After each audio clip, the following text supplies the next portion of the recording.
I'm going to turn now to another country, to another region from another country, from Greece. So Fωκίων Ζαΐμης, you are Vice President for Innovation and Entrepreneurship in the Western Greece region, which is totally into the Mediterranean, very much active also on the Adriatic-Ionian strategy, like our colleague here.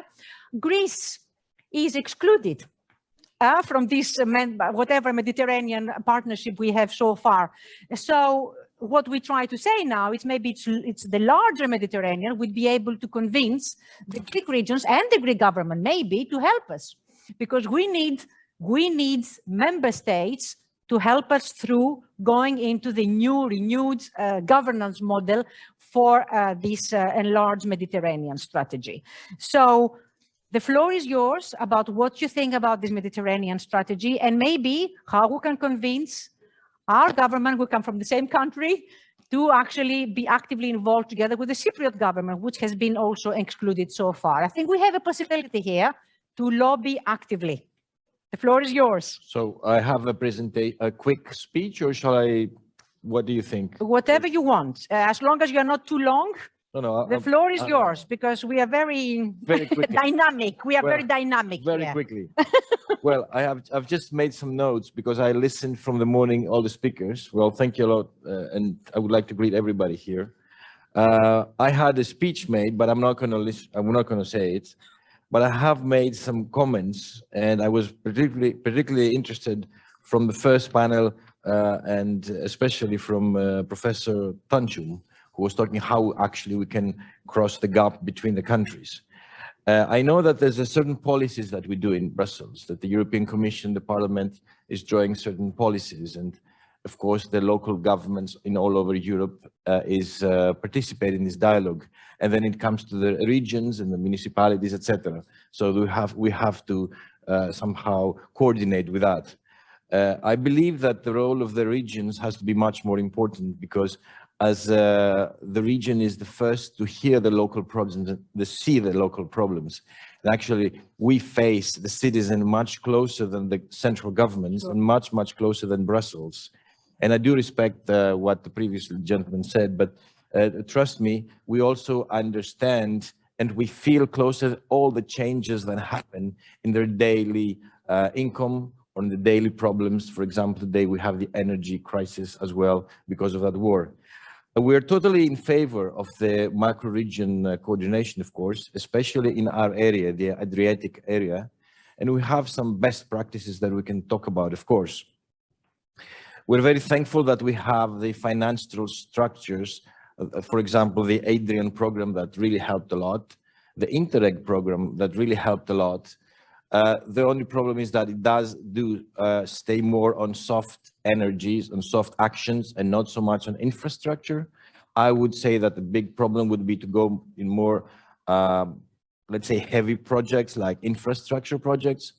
And I do believe that the European Commission and hopefully the Parliament will have to understand that these kind of projects, these kind of programs that we have, it's not just an excuse of not talking about the real problems, and actually put their hands on the real problems. I do understand there is a serious legal debate in Brussels whether some of the projects could interfere with the competition laws of Europe.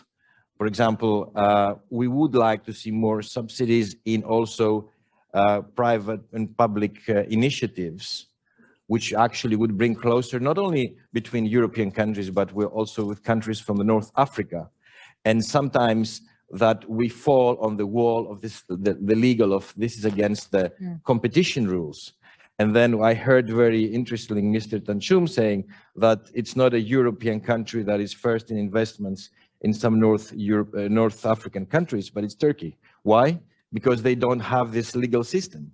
So on the one hand, we create some programs in order to help each other, but when we go to bigger scale projects or even to private public initiatives, then we face on a legal wall that we have in Brussels. And I do think that we have to start rethinking about these legal barriers that we have. I will give you a quick example. We're working today on a quite important pipeline from the city of Corinth and Tripoli, that they have gas, and the region of Patras, which is the capital of Western Greece, doesn't have gas.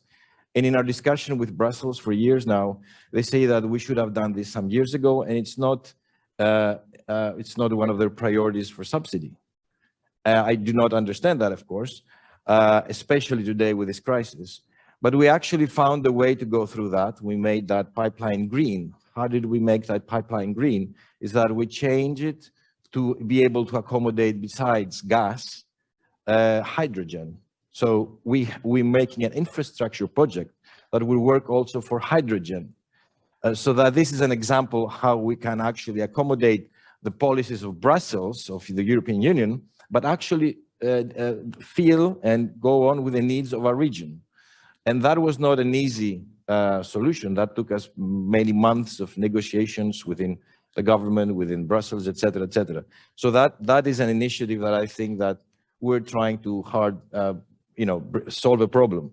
Another initiative I will be very brief on is that we took an initiative on the Joint Research Center, and we have a very interesting initiative about, together with the region of Aragon in Spain and the region of Tuscany in Italy, and we've created a platform for innovation and research in the creative industries. Creative industries is a sector that combines not only the cultural professions, but it also combines innovation like software development, design, etc.